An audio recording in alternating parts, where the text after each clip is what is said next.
All right, welcome out, sports fans. Once again, it's Monday evening to the Gridiron 64 podcast. We're going to be talking football. We're going to break down week 4 of the Gridiron 64 schedule, and then we're going to preview also a week 5 coming up games. We already got the week 5 schedule out. So Tony's going to break down a week 4, and then he's going to take us on to preview week 5. So again, Gridiron 64. This is episode number 5. Part 1, we're scheduled to have Gregory-Portland athletic director, head football coach Brent Davis on. Not sure exactly what happened. I know he's busy. He's got a big game this Friday, district game against Veterans Memorial. So we will try to reach out to him and hopefully have him sometime during the football season to come back. If he happens to pop on, we'll stop what we're doing and we'll start with the interview. So hopefully we can get Coach Davis on. If not tonight, we'll bring him on sometime during the football season. So we'll go down to the breakdown. Again, I got my full crew in full effect. I've got the coach, Steve Cantu. Steve, how you doing today? Blessed, brother. Happy to be here. And then we got the big man, Tony Pena. Big T, how you doing today, sir? Doing good, man. Can't wait to get it going. And then we got the Z-Man, Johnny Zavala. How you doing, Z-Man? Doing good.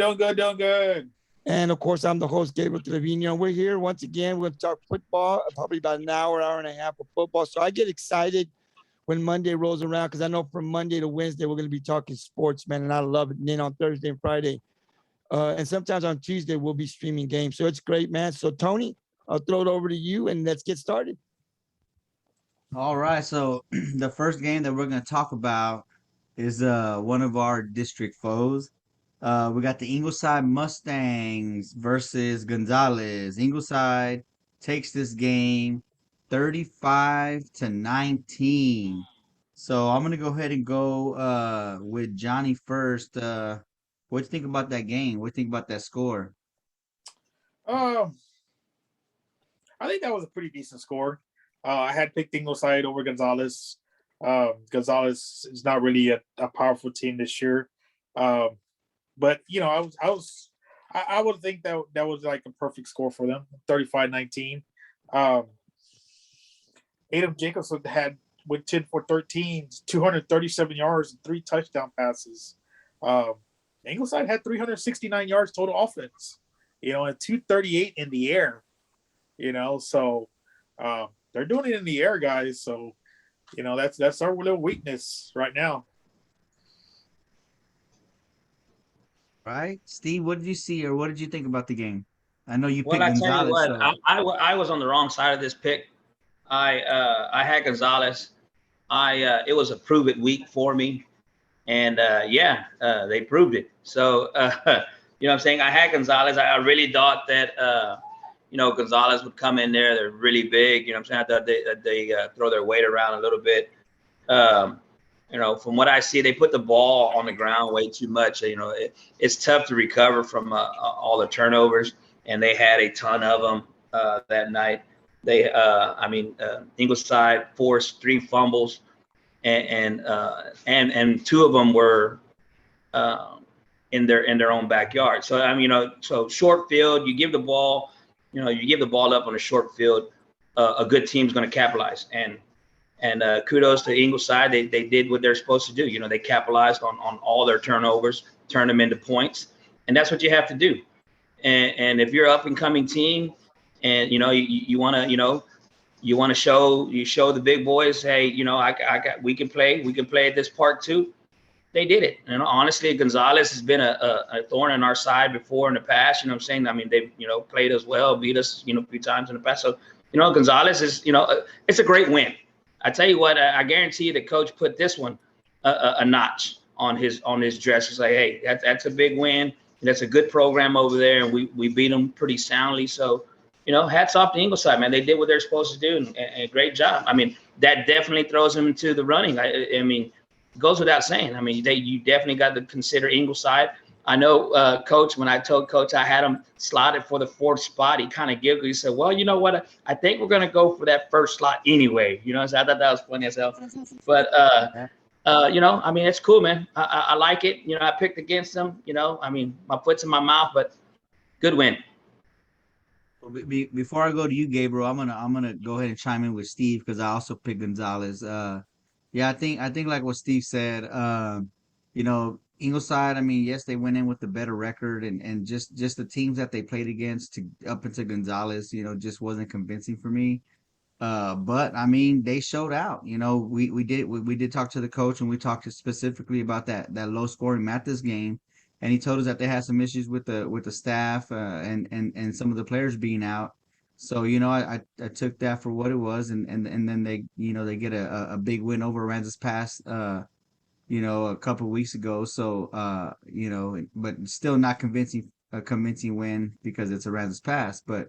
Ingleside, they came out and scored 35 points on Gonzales, and Gonzales is a good team, and they played some tough opponents up into Ingleside, so that's why I picked them.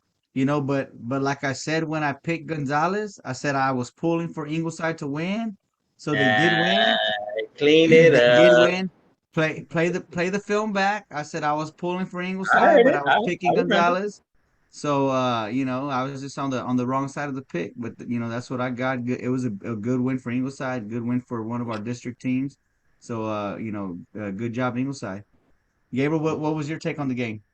I picked Ingleside, and I looked at Gonzales, and that day before we came on that morning, early afternoon, I was gonna pick Gonzales. And then I started thinking about it, and one of the things that helps us out is when we bring the coach on.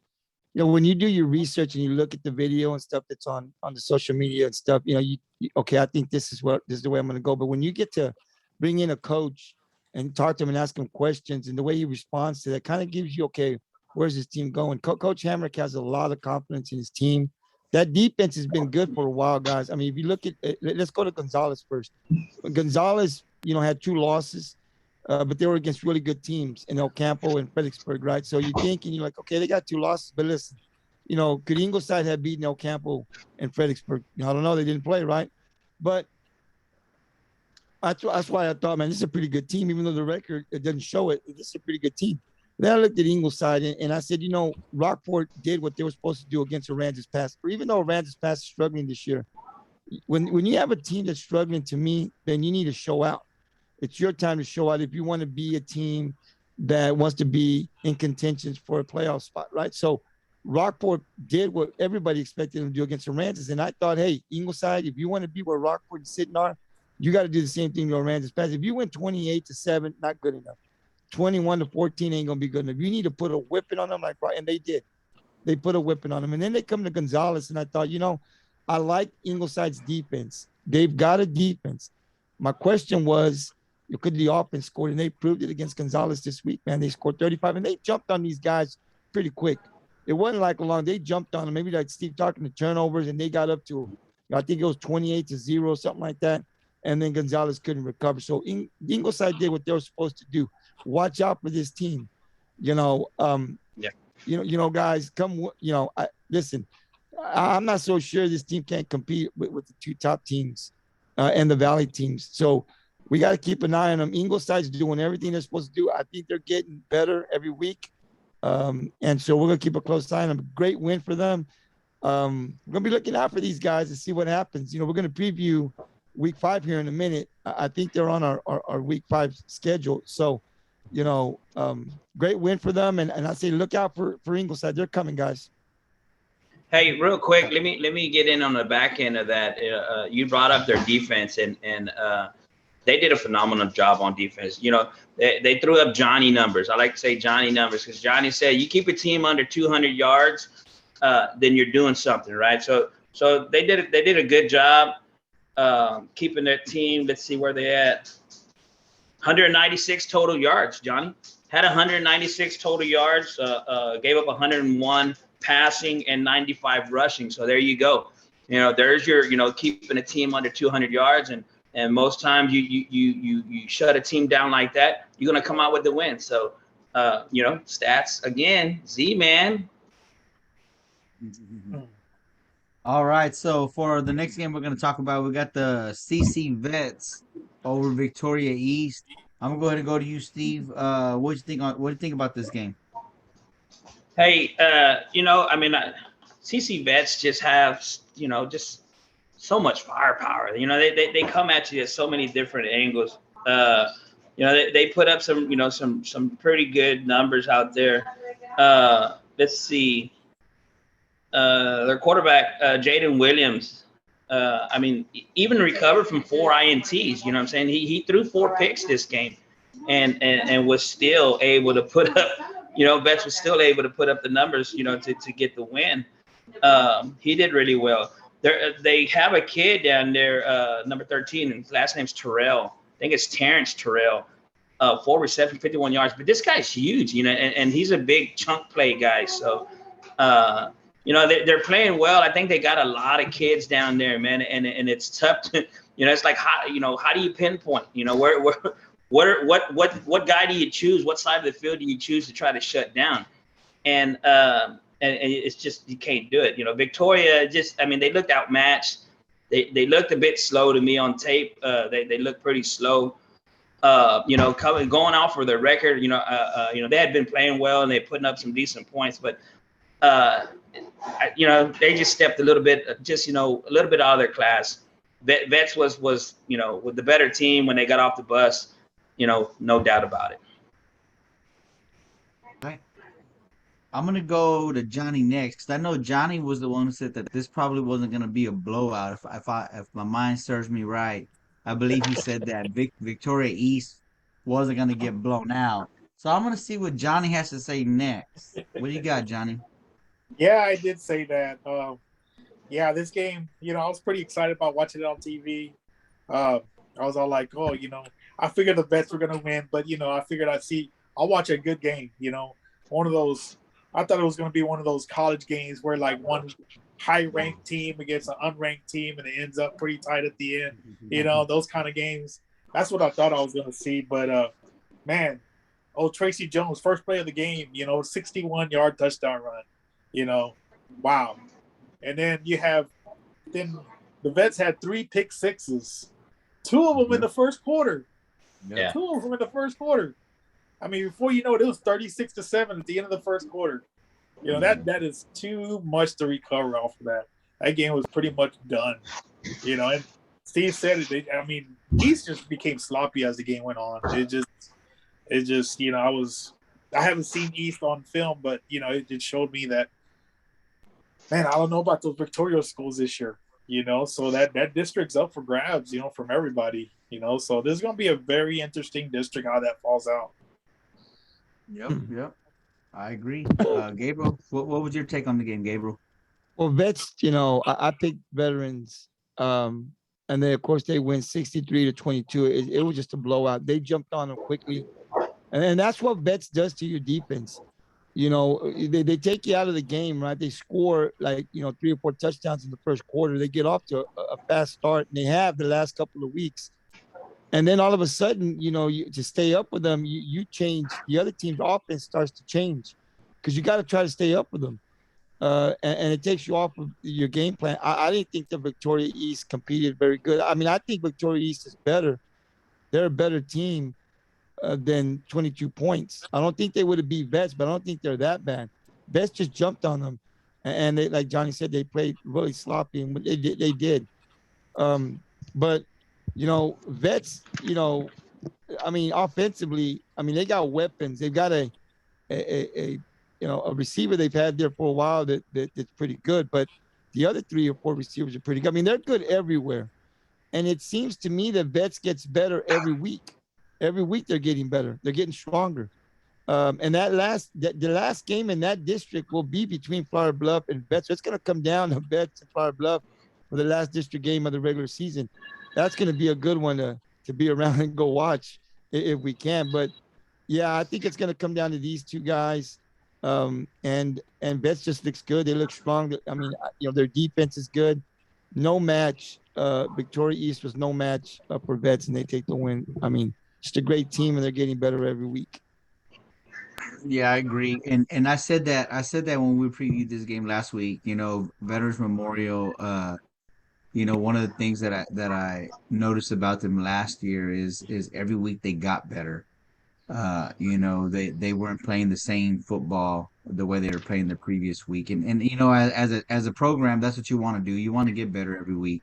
And Veterans Memorial, they you can see that on the field. You can see that transfer onto the field that they were getting better as a team. Um, but this game that as big as lopsided as it is, it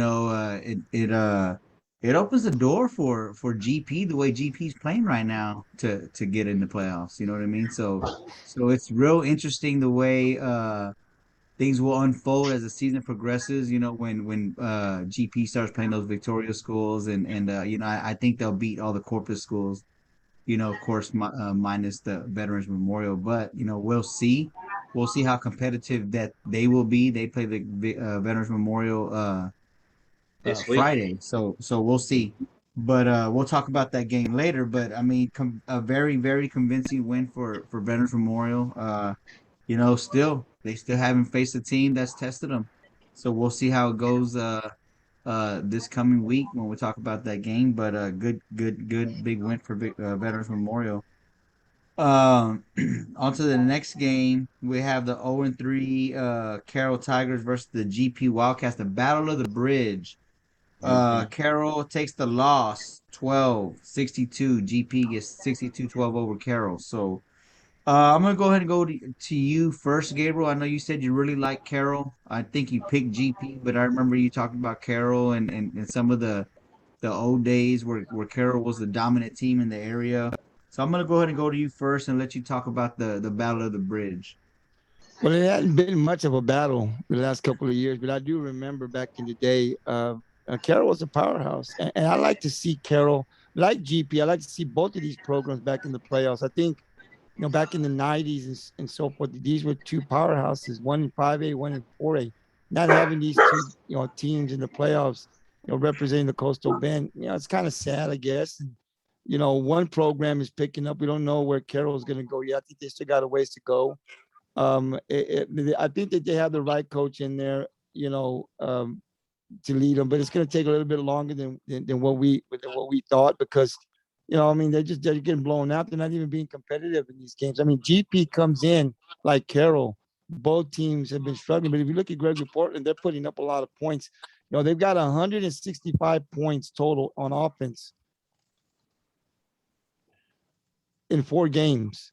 So they went from 19 every week. They're scoring more points. And what it does for Gregory-Portland, and let's not forget that Coach Davis, this is his first year at GP and taking on a program that hadn't won in a couple of years. And what it does to this offense, it gives them a lot of confidence. It doesn't matter if you're playing Carroll that hadn't won a game, but when you score these points, I think your quarterback and your offense starts feeling really good and they get confidence. And Gregory-Portland, to me, can be a very dangerous team. I think they've already started district. I think they're 2-0 in district, playing vets now. And I thought that before the season started, the GP could slip in as a 4th seed team. But hey, man, they might go 3rd or even 2nd or 1st. Listen, I'm not putting anything past Gregory-Portland. I mean, I think they can beat both Victoria schools from what I've seen with Victoria East and what Vets did to them. I think GP, could definitely beat both Victoria schools. And then they'll come back and they'll play King and Ray, teams that have been struggling. We know both of them. And so I think this team could be a 3rd. And then who knows what happens when they play Flower Bluff and Vets. I'm not so sure that they can just wipe out GP. So this is going to be a team we're going to pay attention to. I like where Gregory-Portland's going. And I do believe that they'll be in the playoffs. A great win. Like I said, it ain't been much of a game this year, but GP's rolling and they're getting some confidence in there. So we'll continue to follow them and see what they do. Got a big game next week. We'll talk about that when we preview them, but great win for the Wildcats.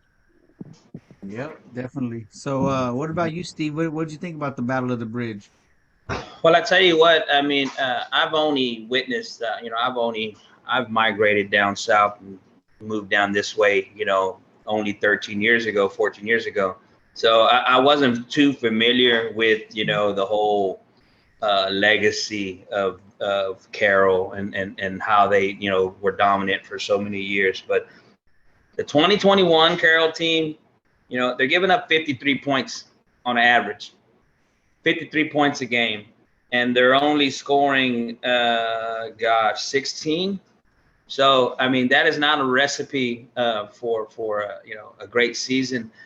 They're giving up that many points and only mustering up 16. So, I mean, hey, honestly, the Shine needs to go to GP. Those guys they're playing great right now. They're playing inspired ball. I mean, this guy comes in and sets the tone. And what I wanted to know, I was gonna, this was gonna be one of my questions to the coaches. Were they running? Has GP always been like that wing T formation thing? I mean, even last year, is this the offense they're running now? This coach's offense. Is that right, guys? I mean, you guys would know. I don't know. What I'm saying, GP was always that nasty slot, right? They're always this nasty slot team. Boy, they're a spread team. You know what I'm saying? And their quarterback is a beast, guys. If you guys have not put your eyes on this kid, he is a beast. And then he's a lefty, right? So, I really enjoy watching left-handed quarterback. Just reminds me of my younger kid, days, watching Ken Stabler and stuff like that. Kids like that throw the ball, that left-handed, throw, it just catches your eye. So he's a big left-handed guy, super powerful, strong as hell, and can run the ball and can throw it. You know what I'm saying? I seen him in this game. I watched tape on him. He breaks the pocket. He runs towards the end zone. About 4 guys meet him about the 3-yard line, 4-yard line. He carries all of them by himself. It wasn't a lineman pushing or anything like that. He carried 3 guys. Obviously, I mean, probably 1 linebacker and a couple of a safety or a cornerback or something. But he carried them 4 yards and drove their tails into the end zone with them, and scored. And that kid is awesome, bro. I mean, I like watching them play. And then they got a really huge tight end, number 80. Let's see, David Carroll. So David Carroll in 3 games, 13 receptions, 271 yards and 3 touchdowns. He's put up some big numbers, big chunk plays. You know what I'm saying? Big chunk plays. He looks like, he may be the go-to guy to him down there. And he's got a great set of hands. I've seen him make a couple of, bobbling catches where he tips it to himself and then brings it in. And I mean those guys, and and you look at their numbers, you know what I'm saying? They're averaging 41 points a game scoring and only giving up 23. So I mean, those guys, they got the winning formula down there. I'm really excited for GP and the rest of their season. And I agree, like Gabe, honestly, I put them possibly as high as 2. I honestly think, I want to see them duke it out against the Bluff. And I think they might have something for them this year. That's a big statement. We'll see. We'll get to see that game eventually. Johnny, what are your thoughts? Yeah, GP got the big win against a weak Carroll team. Next. Well, I'll tell you what. Hey, Tony, before we move on, hey, but listen, they played Calhoun and scored 19. Calhoun scored 45. And I made that a point to say that. But listen, guys. But here's the deal. But what other team around here could have beaten Calhoun? I mean, could Flower Bluff have beaten Calhoun? We don't know, right? I mean, who wants to play Calhoun in week 1? I mean, some of these teams that went 3-4 rounds in the playoffs probably couldn't beat Calhoun in week 1. So you look at GP, right, and you say, hey, man, listen, a new coach coming in with a team that for the last 4 years couldn't even get in the playoffs once. So then this guy comes in and scores 19 points against Florida, and then he plays a burning team that he's really not prepared for, and they score some points.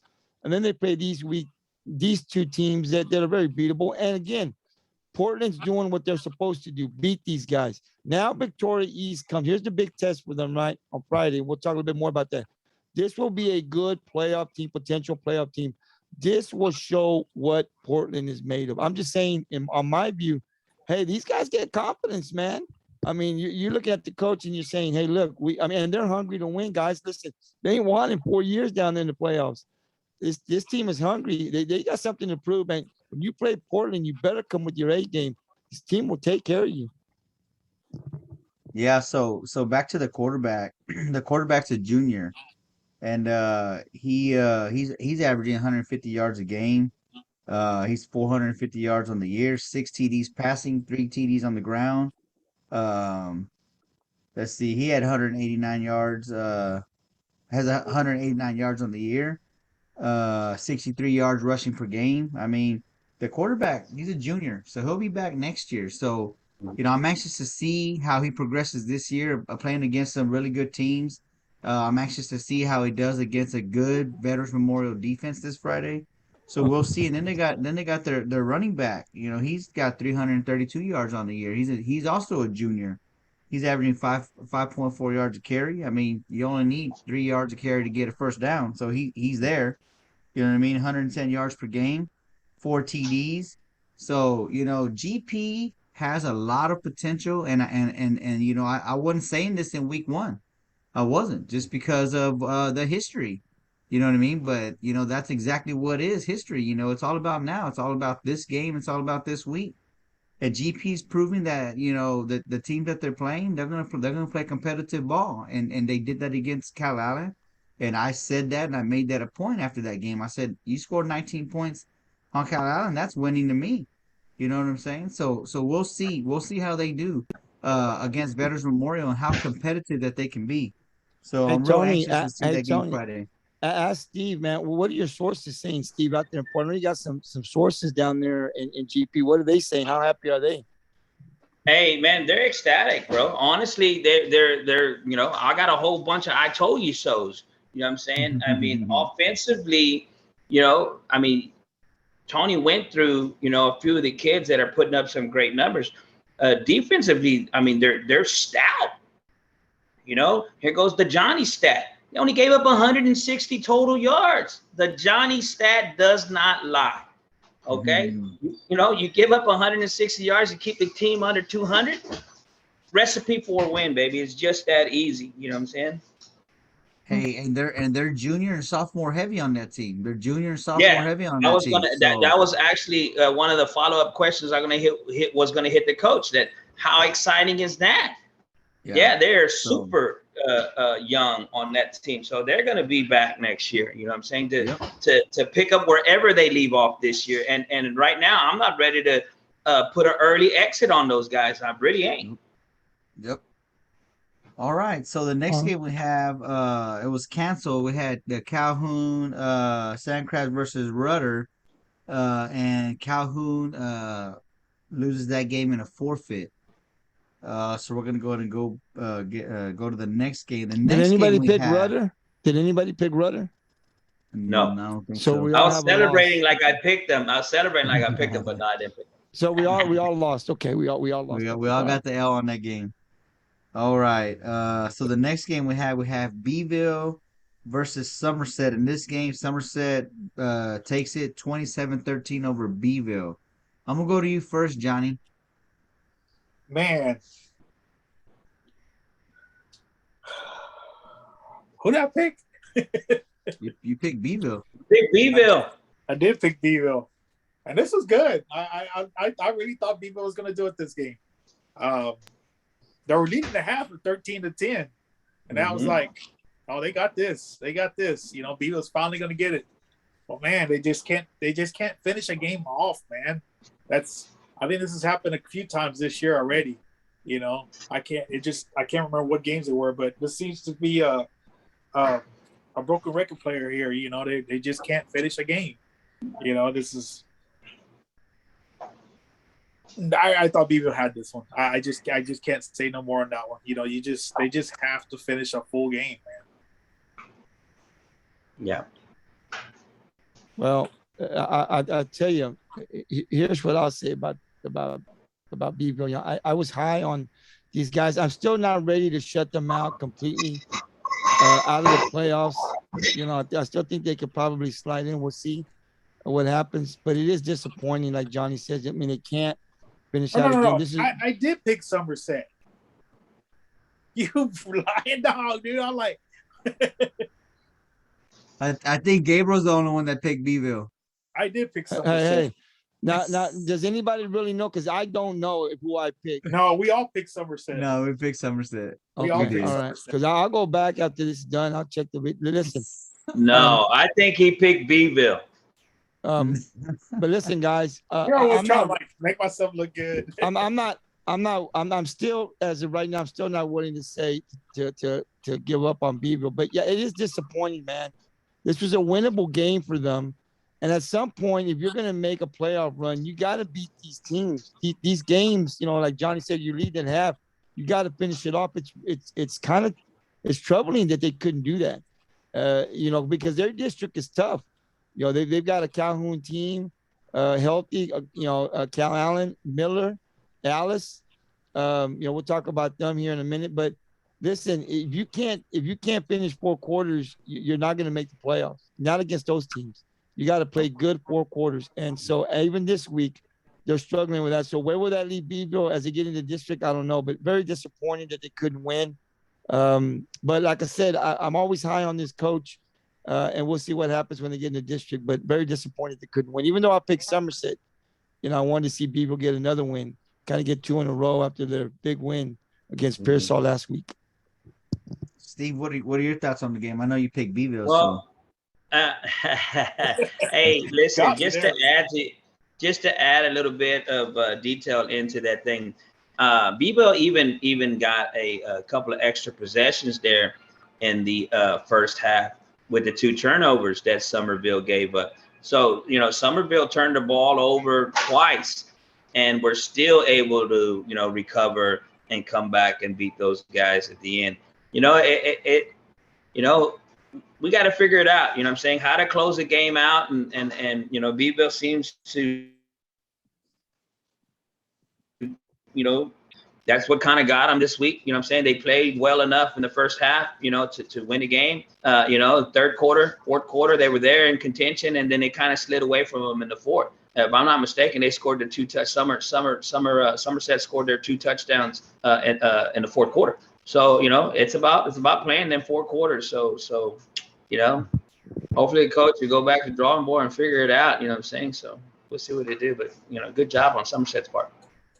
Yeah, I'm not really sure what happened to Beeville. I'm looking at the stats, and I mean they only had 22 yards in the air. I mean, Beeville's usually a team that throws the ball around. They got another quarterback in here that only had 1 attempt.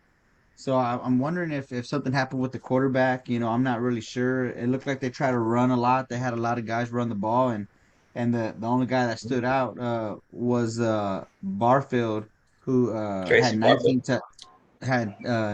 touches for 94 yards. So other than that, I mean, they just couldn't get it going. You know what I mean? So I'm anxious to find out.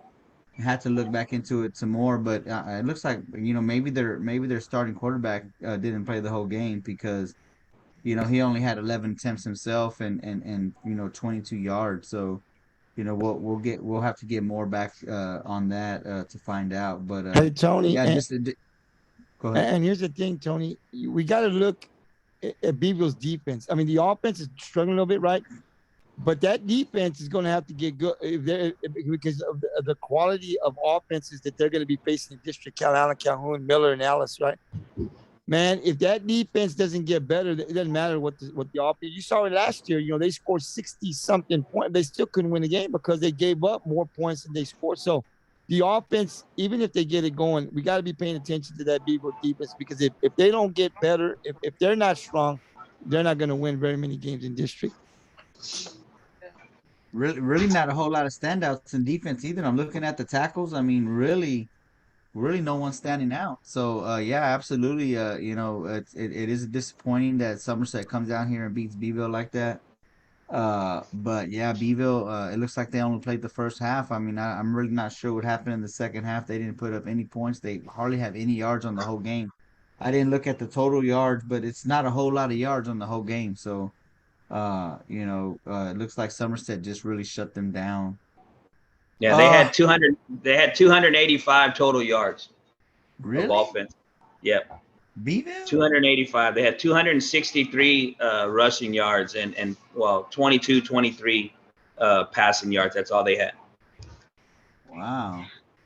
like I said, they had like 10 people run the ball, so I didn't count, but I guess that's 200 yards. Is that I guess. Next game we got the TM Warriors versus La Feria. La Feria takes this one 58-36. Johnny, what do you think, Johnny? Nah, I give up on TM now. You did pick TM though, right? I think I remember that one. Yeah, I think y'all me and went Steve, against. only me and Steve went with the Valley. I went totally the other way, man. Yeah, TM's defense is just they're just not a defense, man. They gave up 575 total yards against Lafayette. I mean TM brought a little offense this game compared to against Rockport, but yeah, Rockport and Lafayette is two different things, So TM did come up with 287 total yards, which ain't bad. Being blown, being kind of, well, I wouldn't say a blowout, but I was kind of impressed by TM still scoring some points, but that kind of puts you where you think Lafayette is, later on down the road for them. Okay. Steve, what do you got? What do you got on this game? I know you picked Lafayette, so what are your thoughts? Yeah, I had Feria on the game. I was, just too close to that TM game when I watched them play Rockport. Just too close, down on the field level, and just heard just way too much craziness. I mean, honestly, it's the best way to even describe it. I mean, everybody was, just really undisciplined. Honestly, I don't know. I couldn't really compare it to another other than youth football. They really on the sidelines would look that disheveled. Not even kidding. But their defense, Lafayette's defense, played a big part in this win. They forced 4 turnovers. They had a big guy down there, Zion Dickerson, 24 carries with 157 yards and 3 scores. So, I mean, I knew TM. I didn't know much about Lafayette. I'm not even going to lie to you. But just being on the chair in the same field, I just knew that TM wasn't going to have enough to beat this team. So, back to the drawing board. I think those guys need, a shot, a boost of something, because they're really playing uninspired ball right now.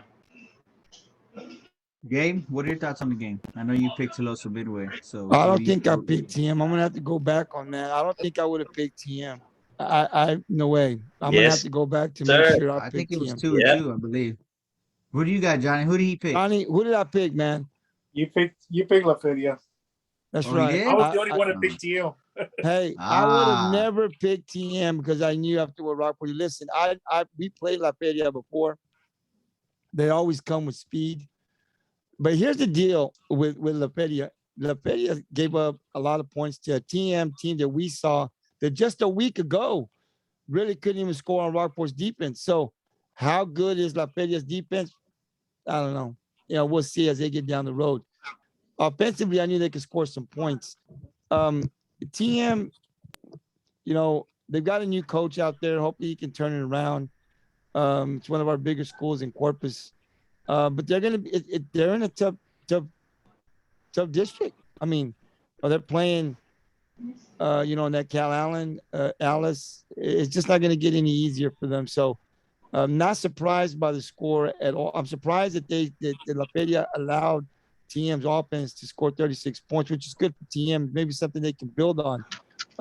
But defensively, it was just another show that they really couldn't stop Lafayette, and so it's not going to get much easier for Tuloso-Midway as they continue down the road. So it's going to be a long season for them. Hopefully they can continue to compete and get a little bit better and build for next year. Yeah, I mean, absolutely. I mean, the offense looked like they bounced back, but allowing 58 points to Lafayette, that says a lot about the defense breaking down. And we just talked about how tough that district is with Calhoun, Allen, Miller. TM's in that same district, so it most definitely is going to be a long season for them. Hopefully they can turn it around and maybe like Steve said, get a little bit more discipline and try to get some wins. We'll see. Time will tell. Hey, Did you have something else?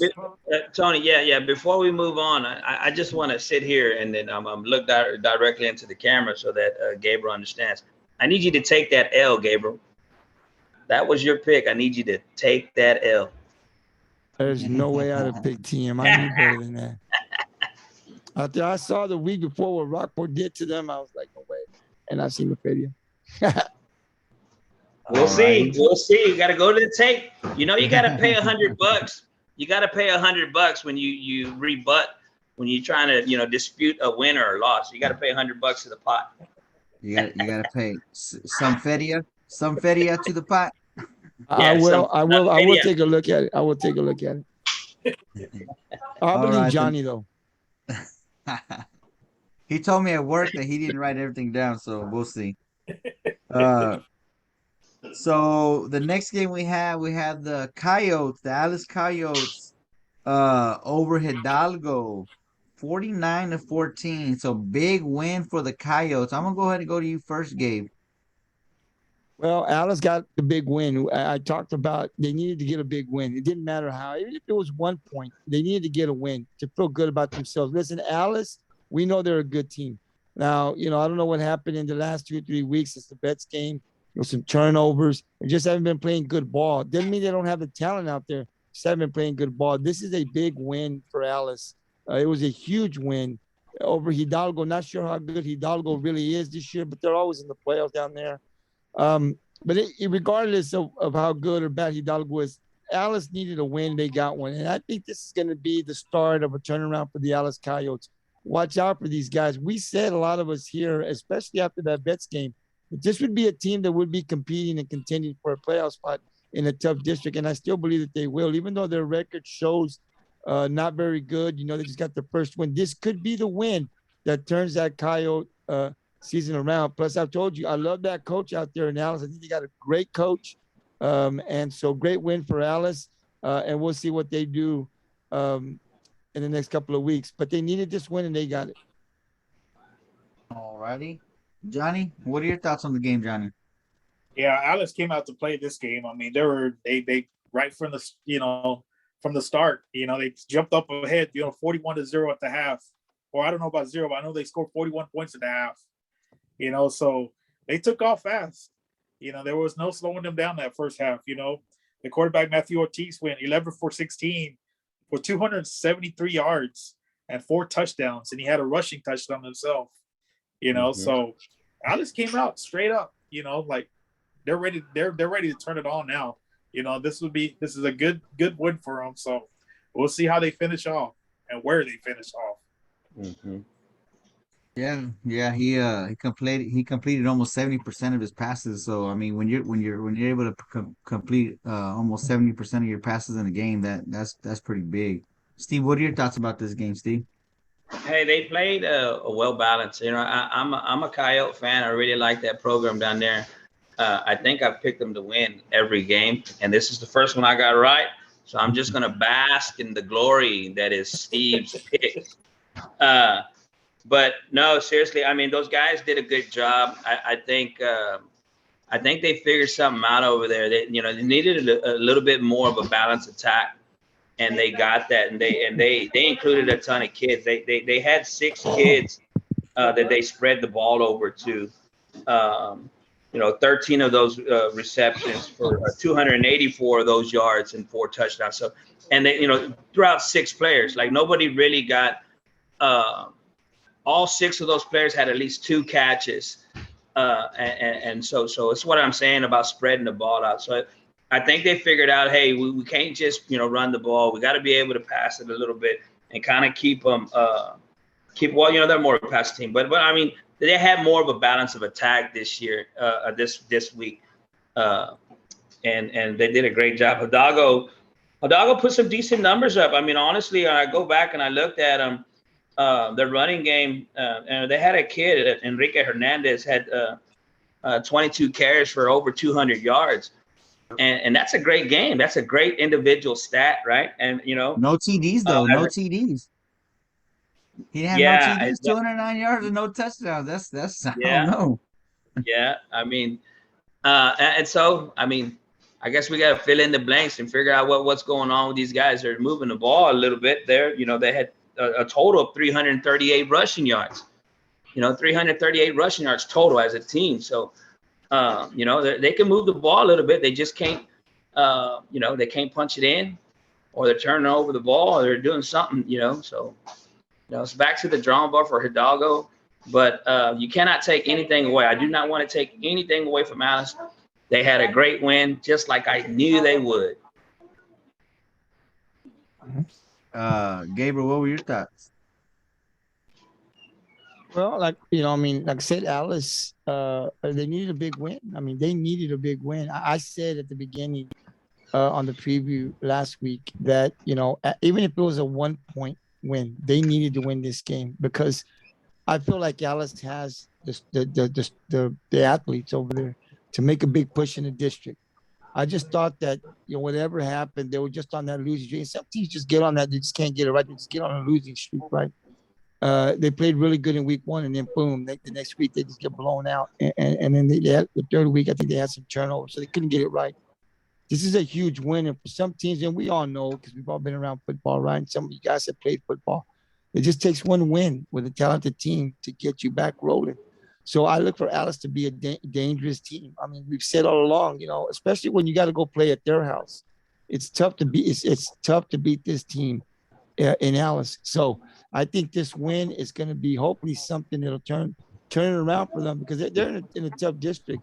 But we predicted that Alice might be one of those teams that would be in the playoffs. So it'd be a shame if they didn't. I think this win's going to direct them down the right track, and I think teams that play Alice from here on out need to be worried. This team's coming. John, did I already go to you? Mm-hmm. I did. Okay, yeah. I mean, I think all of y'all are right. You know, I'm really not sure what happened in that game. I mean, if you got 300 yards rushing in a game, I mean, you that, to me, that tells me that you had time of possession. You know what happened, that they couldn't get the ball in the end zone. I'm not really sure. I wasn't there, but yeah, I mean, you know, if Alice is able to score that many points, you know what I mean, and their defense hold a team that's moving the ball well to only 14, you know, that says a lot about their defense. So, you know, I'm anxious to see how Alice does. I think Alice will be in the playoffs. You know, it's going to be a, you know, a toss up between probably them and, shoot, I don't know. I got them in. I got Miller, Calhoun, and Alice in. So, you know, I'm really not sure who else will give them a battle. I would say Well, Beeville, Alice got Beeville, one win. Beaville's got one win. So we'll see what yeah, happens, right? yeah, Beeville, yeah, Hey, Beeville. Beeville hasn't played anybody like Alice has played. So, you know, Harlan team that they lost to last week. You look up their stats. They're a tough team down there in the valley. So, and then, you know, a close one to CC Vets. I mean, you know, no, now you Beeville heard has not Johnny been say. You tested. heard Johnny say the other day that he got no respect for those teams over there. So, you know, I mean, you're telling me that they're big, but if Johnny's correct, you know, and those teams down there in the valley really aren't that good, then, you know, Harlingen, South, North, East, West doesn't really matter, right? La Feria just put a whipping on Tuloso-Midway. So, So what's Well, TM dude, doing down here in the look how Coastal many points Bend? the Los-Midway scored. No, I mean, hey, but listen, I'm saying, I think right now, if you put Alice and Beeville, Alice definitely going to take it. I think they're the better team, but you know, they've got two great coaches over there, and so it you know, to me, it's a difference because like I said, Alice has been, you know, they turned the ball over. They beat them. They beat themselves, and this is a great win. And like I said, if I had to pick one of those teams, I'm taking Alice now. But there's still a long season left, and we don't know what can happen, and you know, things play a part. So I think it'll come down, and I think one of these two teams might be able to beat Miller. I mean, Miller's not guaranteed that third spot either. I think Alice, you know, can slime in there. So it's still a long ways to go. But I'm saying, don't count those Beeville Trojans out just yet. well, the good thing is Alice has to travel. I was just checking it. Alice has to travel to Beeville, so at least Beeville doesn't have to play in the Coyote at the Coyotes' house. So they're Good lucky Good there. thing. thing for So Beeville. Yeah. So the last game we have in the area round before we go to the state game, we have our game of the week. We have the Taft Greyhounds over the Kenedy Lions, 35-7. Now, if you fans out there that tuned in, you know how the game went. Our Gridiron team, we had Gabriel and Steve there live streaming that game since Rockport was off. So hopefully you got a pick. Hopefully you got a chance to watch that game and the interview with the coach and the quarterback. But if not, let's see what the guys who were there have to say first. Gabriel, what do you have to say about that game? You were there. Let us know what you saw, what you thought about Taft in that Well, win over the Lions. here's what I'll say. We interviewed the Greyhound coach Castellano, not the past Monday, right? And he talked about his skill players and how good they were. And I'm telling you right now, the Greyhounds are for real. JJ Acosta, that quarterback, he can run and he can throw. His timing's really good with the receivers. They got speed on the outside. This offense can move the ball and score. And against Kenedy, I'll go over to the Kenedy side first. They were a lot bigger than Taft when we got there. Steve and I were looking at, whoa, they were big. They just didn't have the speed to match Taft. Taft a lot smaller, but their skill positions, they do got great players that can make big plays for them. So I was really impressed. I wasn't impressed with Kennedy's 3-0. They looking at them play, they do not strike me as a 3-0 team. I think they're going to struggle down the road. We'll see what happens. But they were not impressive to me for a team that came in 3-0. Taft on the other side was very impressive. They now stand at 4-0. This is a team that can score many different ways. Not only did they, jump out on Kenny, but the opening drive, they just took it down with run, and a couple of passes, and then they get a big, 30, 35-yard run from a little quick pass, and that receiver just takes it to the house. And then, they come back, they hold Kenedy, they get a block punt. As Kenedy tries to punt it, and they pick it up and they run it, so they're up 2 scores very quickly. The thing that we didn't talk a lot about defensively for Taft, they're just as good defensively. They were behind. They were in that backfield the whole game. Got a couple of guys down there that can really play some defense. Kenedy just had a really hard time. A few plays they broke here and there, but they didn't have the speed. But Taft was never in any threat to losing this game. This team is for real. I like what the Greyhounds are doing. I think they got a great program. Coach Castellanos is his 3rd year there. I think he's going to do some special things as this program continues. And they got a big game against Hebbronville and then Oldham. So they're getting in the district. I think Hebbronville will be a little tough, but, man, it would not surprise me one bit if the Taft Greyhounds win the district this year. Tell you what, I know last year it was prematurely, and I remember I said that I thought Taft was going to win district last year, and they didn't. You know what I mean? They had to fight it out with Odom, and it looks like that's probably what's going to have to happen this year. But we'll see, because Taft has Hebbronville, who's also undefeated this Friday night. So we'll talk more about that later. But before I go to you, Steve, because I know you were there too. I want to go to the one guy in the Hold crew. on. Don't go to him. Go to him. I'm looking something up real quick. All right. While he looks into something, did y'all go to the Dairy King? How was it? No? Y'all didn't get there in time for the No. Bulldogs? We didn't go to Dairy King. We went to Whataburger afterwards, and we waited, Steve, about an hour? Because what happened to us was the hour Kenedy and 15 fans and the minutes. players, they were there, and the Whataburger isn't that big in Taft, right? And I think we waited an hour and 20 minutes before we got our food. We got in after midnight, but no, we didn't make it to Dairy King. We decided that we would eat afterwards, and afterwards we went to not really thinking that the team would stop off there.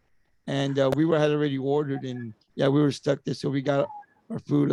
We had to wait about an hour or so. Wow. All right, Steve, while Johnny collects his thoughts, what did you think about the game? Well, I tell you what, I mean, I could go on and on about Taft's offense, JJ Acosta, and I think his first name is Enrique Osuna, and their running back Rivera. I can go on and on about those guys, all right? But let me give a little shine real quick to the defense. First, let me pause and let me say thank you to all the welcomes I got in Taft. very friendly community. They welcome me in because I wore Pirate. You know, I wore a Rockport Pirate shirt on. All my closet's full of green shirts, so I kind of blended in. But it had the Pirate logo on it, and I had a Pirate hat. But hey, listen, they welcomed me in. They gave me almost probably, I guarantee you, it was the best seat in the house. Set us up at the 50-yard line. They're very hospitable. Their food is great down there, by the way. There's something to say about you walk up to a concession stand and order tacos, you know what I'm saying? That's like, whoa, all right, you know what I'm saying? I'm in the right place. But, defensively, after the first, they like Gabriel said, they scored right away. I think probably the first play or something from scrimmage, they scored a touchdown. And then they went on defense, and then it's a great kickoff. They probably pinned them, somewhere around the 20, 25. It might have even kicked it for a touchback. So it might have been at the 25-yard line. Anyway, so I'm watching the game, right? And I'm looking, okay, we're going to put some pressure. It looked like, they were overloading one side. And here comes this blur. It's number 22. I promise you, I'm not lying. He's probably about 5'3". And don't get mad, Miko. I know he was pretty short. So, probably got like a 36-inch vertical, flies in the air, blocks the punt, scoops it up himself, and scores a touchdown. And the house is rocking. That's it. That's all they needed. You know what I'm saying? That's all the Greyhounds needed. The house was rocking after that. They didn't stand a chance after that. Another defensive standout, and I did not get his name, and I feel terrible. Wait, I'm sorry. Oh, yes, I did. 58, Jacob Gomez. He was crazy. He was always in the backfield. There was a number 32. His name was number 30. He was also in the backfield all the time. But Este Gomez had a fumble recovery scoop. And, man, we were hoping. We're all cheering, trying to get him in the end zone. He had a pretty good little run, probably about 36 yards. And they tackled him just before the end of the half. But defensively, like Gabriel said, they couldn't be blocked. You know what I'm saying? These guys were outweighed. That offensive line was probably about 50 pounds heavier than the defensive line of Taft. And it was they were just too quick for them. They were just too quick. Something else I wanted to say, tip my hat to, I understand by talking to some of the fans out there, is that the coaches, the coach changed their defensive linemen before the game, the day of, went to, I don't know, I didn't watch Taft's tape that close. I mean, I watched Taft's tape, but I didn't watch it close enough to find out what type of defensive front they ran. But on this particular game, they put a 5-man front to counteract, I guess, the size of the other team, and it totally worked. I mean, those guys were in the backfield. You couldn't block them. They were coming from all different angles. So, like I said, I just wanted to give the defense a little shine there because, the coach is doing great out there. But JJ Acosta, let me talk about him real quick. Super calm. And you look at the interview Gabriel to him.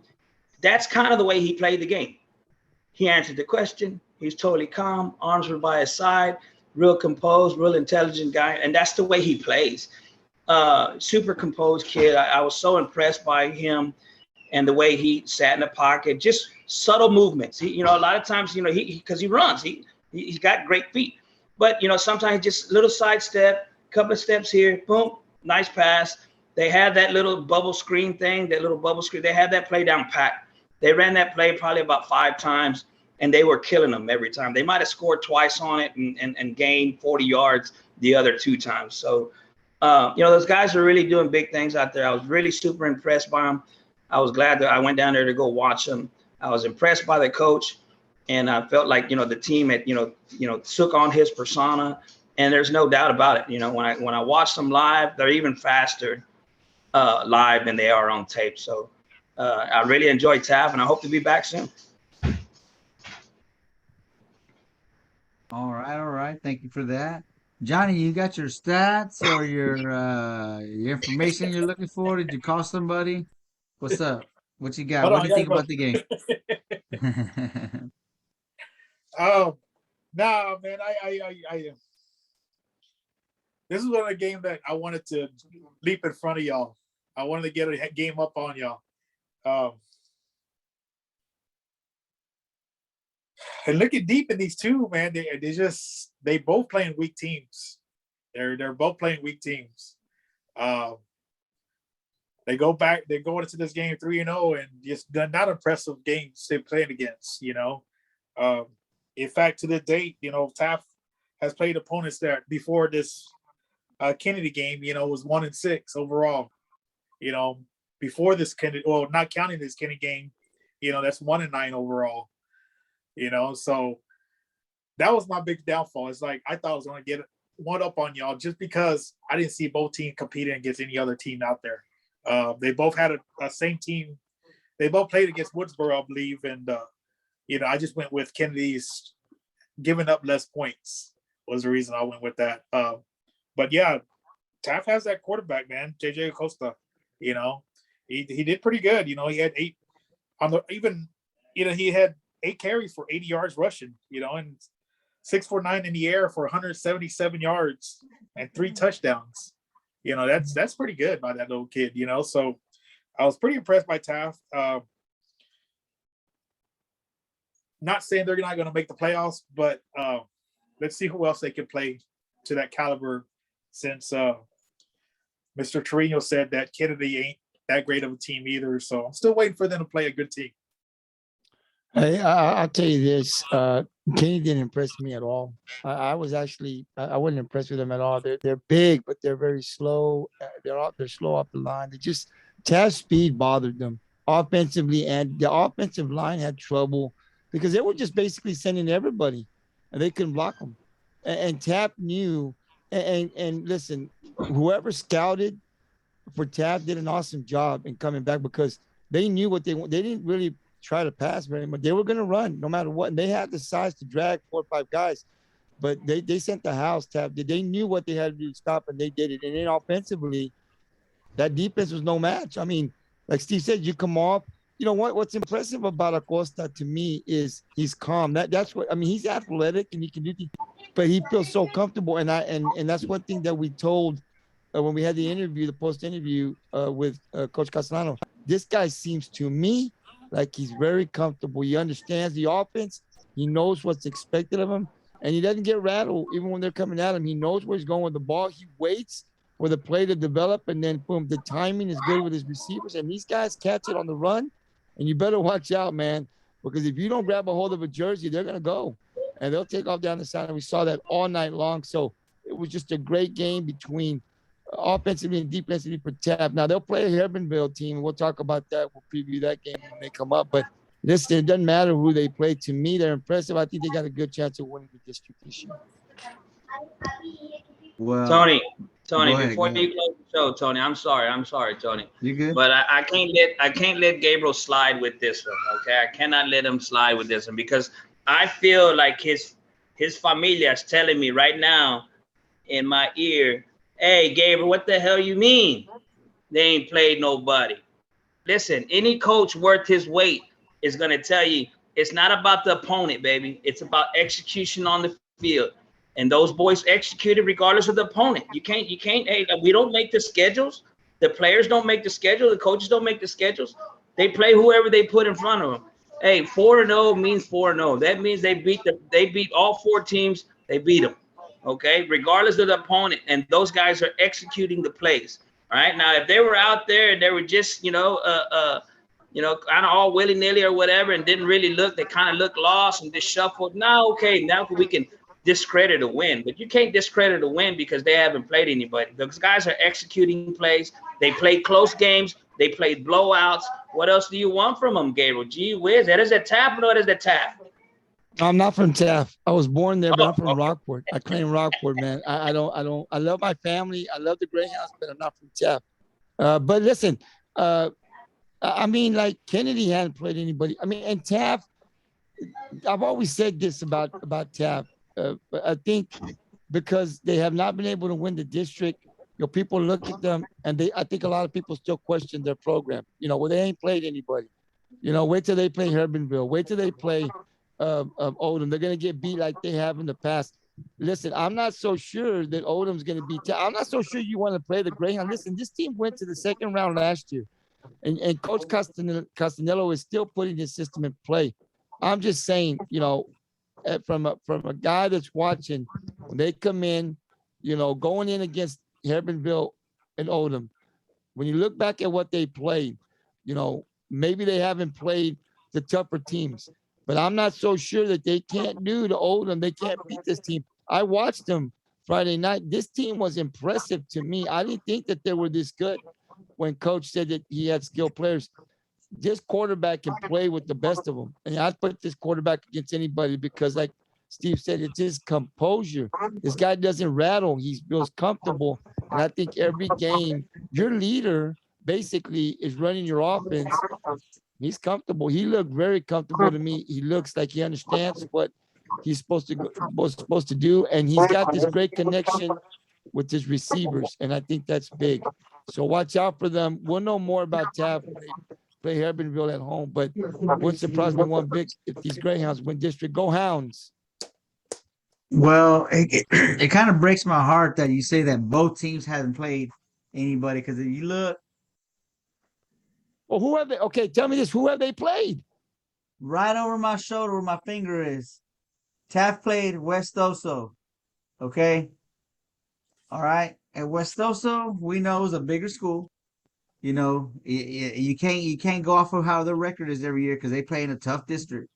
So, but West also plays some good football, and in all of their games that they lost, they were close games.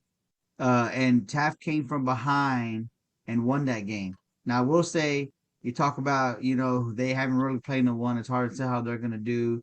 I don't know how, anyways, that doesn't matter. If you look at who Hebbronville played, they haven't played nobody. If you look at who Odom's played, they haven't played no one. But Odom has played West Oso as well. And the score was pretty similar. It's 35-20. You know what I mean?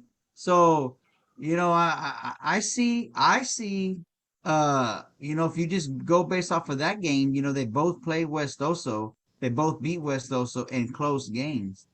And we're not talking about a freer team or a Fremont or whoever else it was that they played. We're talking about a division that's higher than them, and competing in that game and winning. So, I think that says a lot about Taft's program. And I said this last year, that they're probably gonna win district. I'm not gonna say it this year. I don't wanna jinx it, but they will be competing for that district title. I believe that.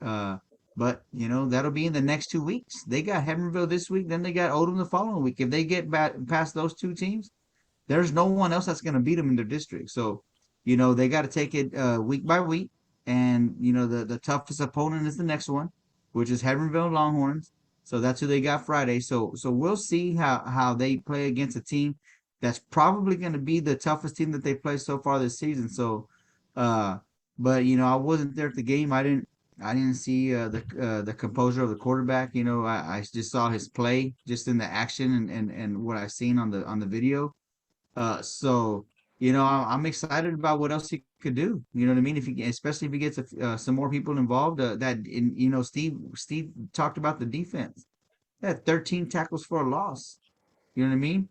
So when your defense is playing like that, I mean, even if your offense don't score a lot of points, if that defense could stop other teams, shut other teams down, they're gonna win football games. You know what I mean? So we'll see. We'll see what Taft does, but they look very good. Coach Castellano got them boys on his side. He talked about it. It seemed like he was building really good relationships with the players, with the families, and with the town. And, that's what you need to do in those small towns. You got to get the community's buy-in, and I think he's getting it. So we'll see. We'll see how Taft does. But I still look for them to at least make the playoffs. But they'll be battling for the playoffs for the district title these next 2 weeks. Does anyone else have anything to add on that game? No. Okay. So the last game we have our state game. And to me, I'm going to call this a shocker. To some people, it might not be. But we got Navarro over the Cuero Gobblers, 29-27. Who wants to take this one on? Who wants to take the state game on first? Hey, I'll go first because I didn't find much on it. And what I found, I was like, well, I don't know if that's right. but I'm just going to throw out there what I had. So Cuero, the only thing I could find is Cuero had 147 rushing yards and Navarro had 220. And that, so you win, right? And then the other thing, the only other stat that I found was Cuero had 14 penalties for 106 yards, and Navarro had 3 penalties for 27 yards. So they won. And that's all I found out on that, Did I pick Navarro? Did I pick against my primos, or did I go with Cuero? I think I went with Cuero, man. I know my primos. Huh? We all went Cuero. Okay, so my primos are gonna be pissed off at me again. And like, hey, you should have picked us this time. Well, I picked you last time and y'all didn't win, cabrones. So That was nonetheless, huh? That was me last year. Picking Cuero every time. Yeah. So hey, Navarro did a great job. Won a close game. I wish there was more for me to watch, because just looking at the score, it looked like a pretty exciting game. With it being that close. And then I don't know about the whole 0 passing yards for both teams. I don't know if the site was down when I was looking at this game or what, but I didn't find anything. But that'd be pretty amazing to me if both teams, played an entire game with 0 passing yards. I hope that's not true. I mean, hopefully, one of you guys got better stats than me and did a better job checking out the game. But that's all I found. That's all I found on the game, man. So I wish there was more for me to go off of. Now, yeah, I do know that 0 pass wasn't true. I don't know. Okay. Okay. No, yeah. I did see a 69-yard completion for a touchdown. Okay. In there somewhere around the ways. But this was a good game. This is all the way to the end. This is one of those games you didn't know which way it was going. Everybody at the edge of their feet all the way to the end. Navarro just outscored Cuero in the fourth quarter. They scored 16 points to Cuero's 8. So basically, Cuero was up in the fourth quarter, starting the fourth quarter 19-13.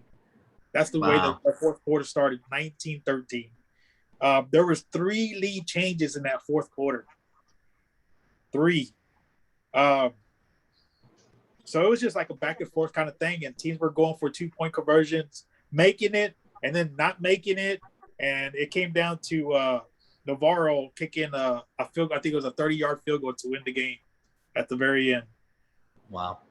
Yeah, it was just a back and forth kind of thing. I think Cuero went ahead when it was like 27 to, what was it, 27 to 20. It would have been 6, 1, 2, 27, 29. 27-20. Cuero went ahead 27-20, and that's when Navarro came back. I think that's what I was talking about, that 69-yard pass to make it 27-26, and Navarro went for the 2 points, and they failed. But Navarro got the ball back and scored the field goal to win the game. So that was one hell of a thing. And one stat that stuck out on me was a defensive player for Navarro. You know what? I don't even know if it's Navarro or Cuero. I'm not gonna lie. But this stat stuck out on me. I want to say it's Cuero. His name is Sean Burks. He had 22 tackles this game. Holy cow. He has 77 tackles already on the season in 4 games. Cuero. He's averaging 19 tackles a game.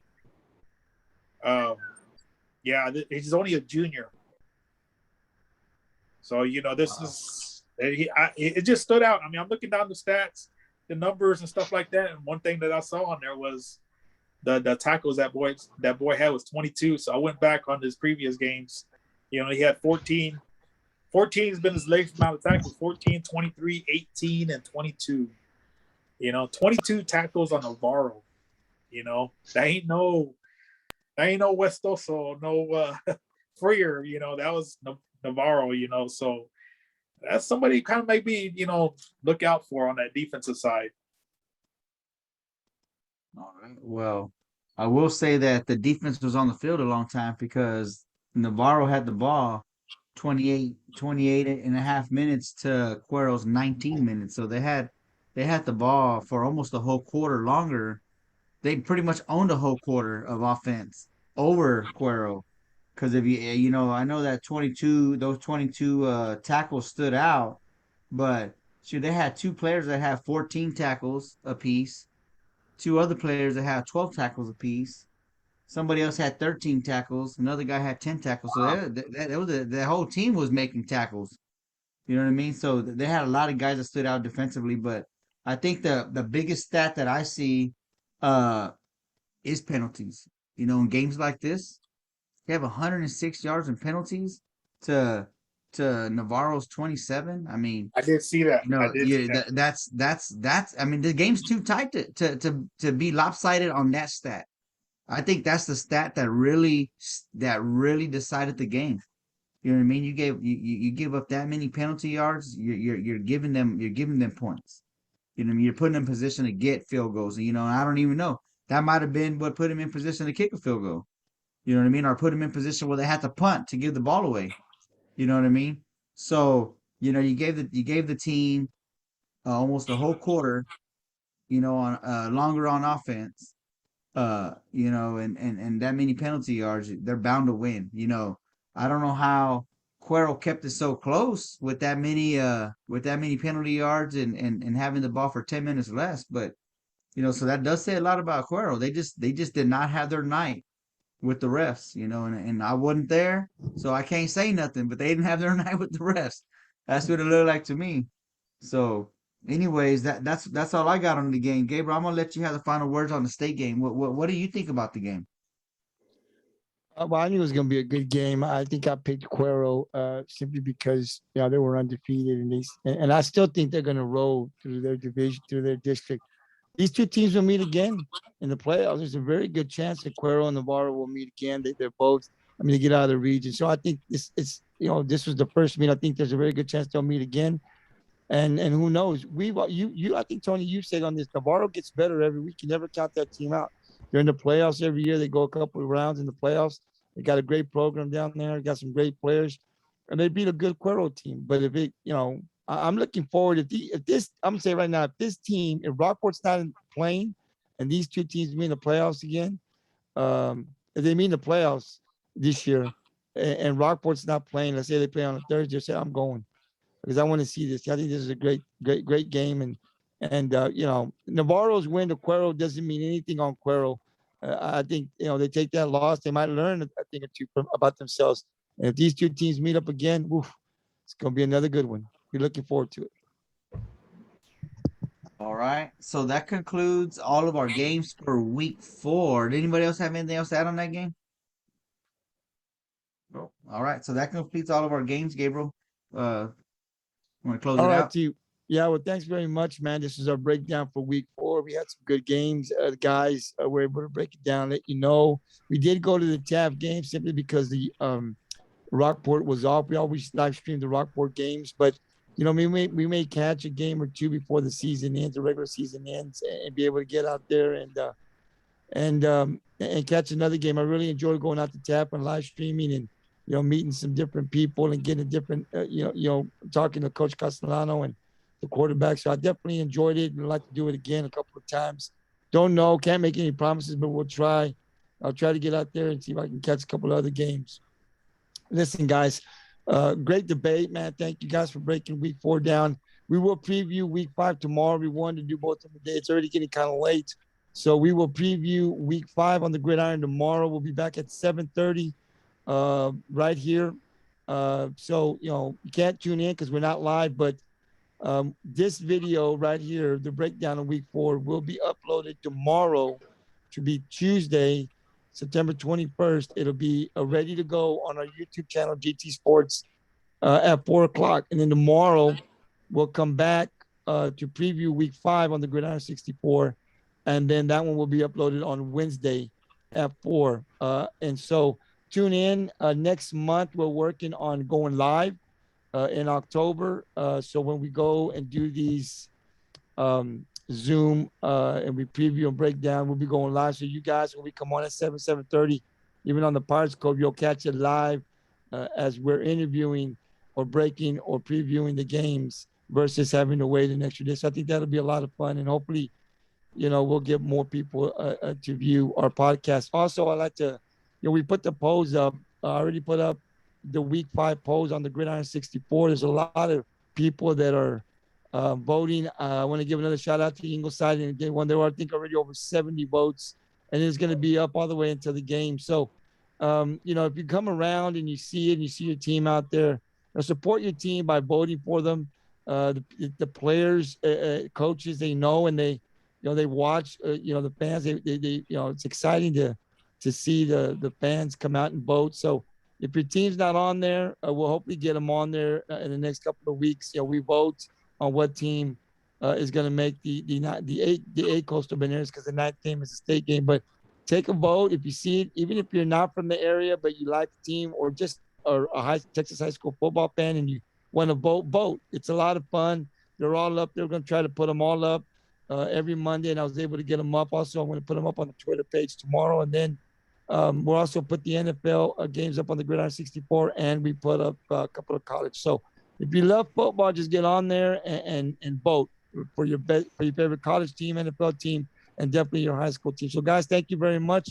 We'll be back tomorrow on the Gridiron 64 at 7:30 to preview week 5 of the GI64 schedule. So until tomorrow evening, guys, have a great night. Thank you for the debate, and I'll see you guys tomorrow evening.